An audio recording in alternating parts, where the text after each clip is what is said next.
بسم اللہ الرحمن الرحیم۔ زمزم کو تلاش کرتے وقت عبد المطلب نے جو منت مانی تھی اس کا وقت آ چکا تھا۔ عبد المطلب کو یہ حکم اس وقت دیا گیا جب وہ اپنی منت بھول چکے تھے۔ پہلے خواب میں ان سے کہا گیا منت پوری کرو۔ انہوں نے ایک مینڈا ذبح کر کے غریبوں کو کھلا دیا۔ پھر خواب آیا اس سے بڑی پیش کرو۔ اس مرتبہ انہوں نے ایک بیل ذبح کیا۔ خواب میں پھر یہی کہا گیا کہ اس سے بھی بڑی پیش کرو۔ اب انہوں نے اونٹ ذبح کیا۔ پھر خواب آیا اس سے بھی بڑی چیز پیش کرو۔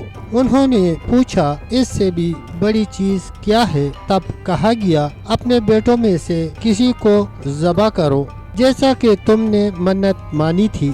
اب انہیں اپنی منت یاد آئی، اپنے بیٹوں کو جمع کیا، ان سے منت کا ذکر کیا۔ سب کے سر جھک گئے، کون خود کو ذبح کرواتا؟ آخر عبداللہ بولے، ابا جان آپ مجھے ذبح کر دیں۔ یہ سب سے چھوٹے تھے، سب سے خوبصورت تھے، سب سے زیادہ محبت بھی عبد المطلب کو انہی سے تھی، لہٰذا انہوں نے قرعہ اندازی کا ارادہ کیا۔ تمام بیٹوں کے نام لکھ کر قرعہ ڈالا گیا۔ عبداللہ کا نام نکل آیا۔ اب انہوں نے چھری لی، عبداللہ کو بازو سے پکڑا اور انہیں ذبح کرنے کے لیے نیچے لٹا دیا۔ جو ہی باپ نے بیٹے کو لٹایا، عباس سے ضبط نہ ہو سکا، فوراً آگے بڑھے اور بائک کو کھینچ لیا۔ اس وقت عباس خود بھی چھوٹے سے تھے۔ ادھر باپ نے عبداللہ کو کھینچا اور اس کھینچا تانی میں عبداللہ کے چہرے پر خراشیں بھی آ گئیں۔ ان خراشوں کے نشانات مرتے دم تک باقی رہے۔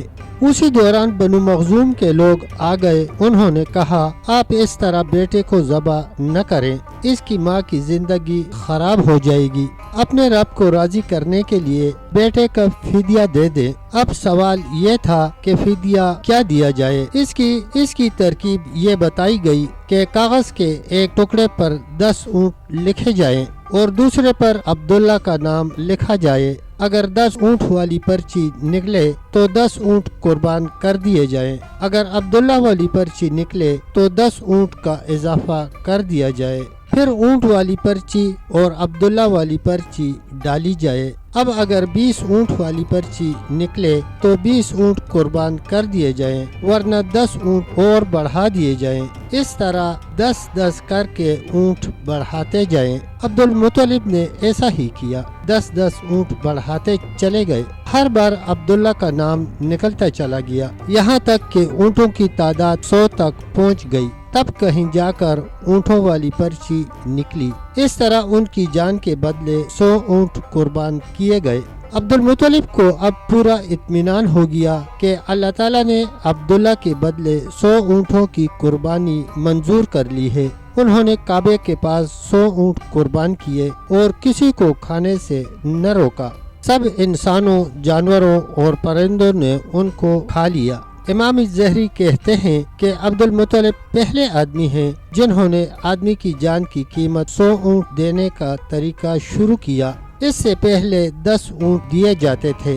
اس کے بعد یہ طریقہ سارے عرب میں جاری ہو گیا، گویا کہ قانون بن گیا کہ آدمی کا فدیہ 100 اونٹ ہے۔ نبی کریم صلی اللہ علیہ وسلم کے سامنے جب یہ ذکر آیا تو آپ صلی اللہ علیہ وسلم نے اس فدیہ کی تصدیق فرمائی، یعنی فرمایا کہ درست ہے، اور اسی بنیاد پر نبی کریم صلی اللہ علیہ وسلم فرماتے ہیں میں 2 ذبیحوں یعنی حضرت اسماعیل اور حضرت عبداللہ کی اولاد ہوں۔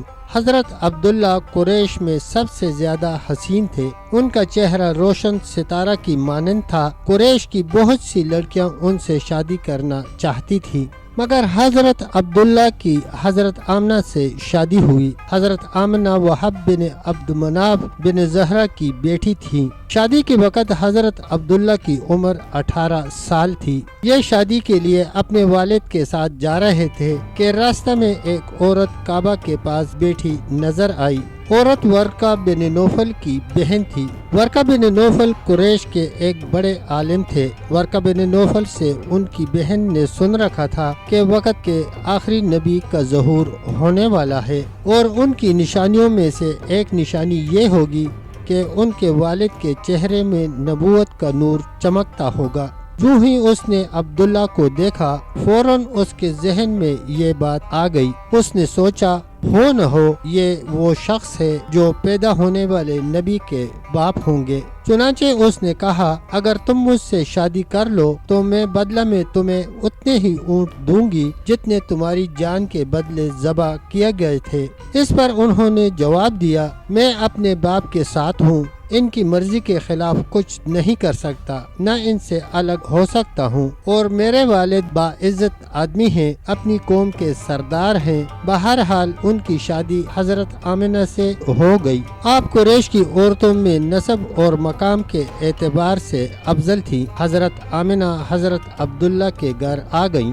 آپ فرماتی ہیں جب میں ماں بننے والی ہوئی تو میرے پاس شخص آیا، یعنی ایک فرشتہ انسانی شکل میں آیا۔ اس وقت میں جاگنے اور سونے کے درمیان حالت میں تھی۔ عام طور پر اس حالت کو غنودگی کہا جاتا ہے۔ اس نے مجھ سے کہا تمہیں معلوم ہے تم اس امت کی سردار اور نبی کی ماں بننے والی ہو۔ اس کے بعد وہ پھر اس وقت آیا جب نبی صلی اللہ علیہ وسلم پیدا ہونے والے تھے۔ اس مرتبہ اس نے کہا جب تمہارے ہاں پیدائش ہو تو کہنا میں اس بچے کے لیے اللہ کی پناہ چاہتی ہوں ہر حسد کرنے والے کے شر اور برائی سے۔ پھر تم اس بچے کا نام محمد رکھنا کیونکہ ان کا نام تورات میں احمد ہے اور زمین اور آسمان والے ان کی تعریف کرتے ہیں، جبکہ قرآن میں ان کا نام محمد ہے اور قرآن ان کی کتاب ہے۔ ایک روایت کے مطابق فرشتے نے ان سے یہ کہا تم وقت کے سردار کی ماں بننے والی ہو۔